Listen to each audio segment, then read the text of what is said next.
Sovereignty has never been ceded. Our sovereignty does not coexist with the sovereignty of the Crown. We are the original and only sovereigns of these lands.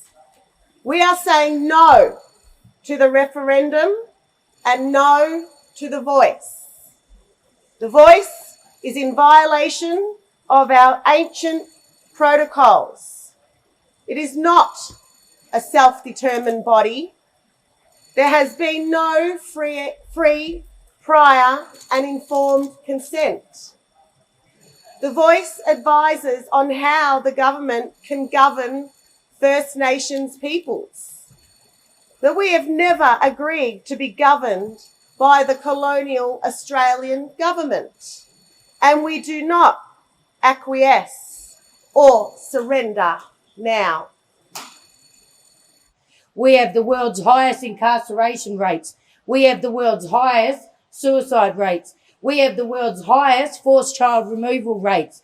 The voice to Parliament is not going to change any of this. We need adequate resources given to Aboriginal people on the ground to manage our own affairs, because nothing is going to change unless we change it ourselves. This government was created to oppress and deny and silence our people to our ancestral rights that we were given from birth, that we have never ever ceded.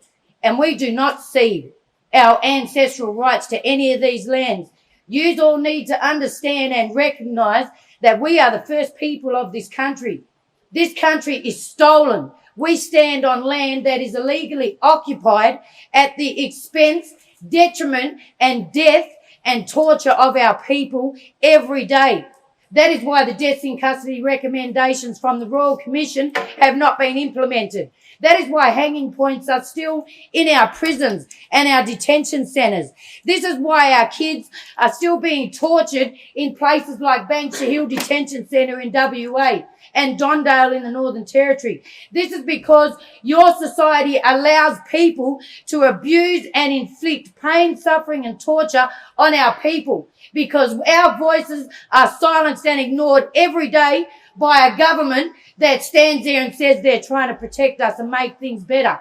And I say to you, this government does nothing for our people. We don't get nothing for free. We have to protest for change in this country, and we protest against the voice. You know, I was in negotiation with the government, and I thought that they would act in good faith.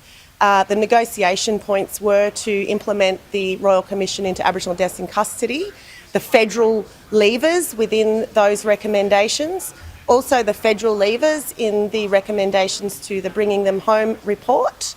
They're two areas that I've been talking about for a very long time. They're 3 decades old, and they have self-determining solutions from the people themselves. So the government have made up all the excuses of why they can't do that,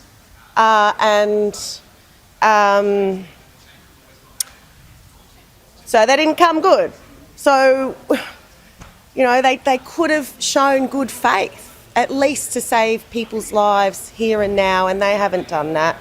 The no pamphlet, absolutely I'll be there. I mean, I'm looking forward to it. You know, we're going to have to sit in a room with people that we don't normally get along with, so looking forward to that journey. And we will continue to fight for treaty. We ain't given in to this colonial occupation, and we will maintain that our sovereignty has never been ceded.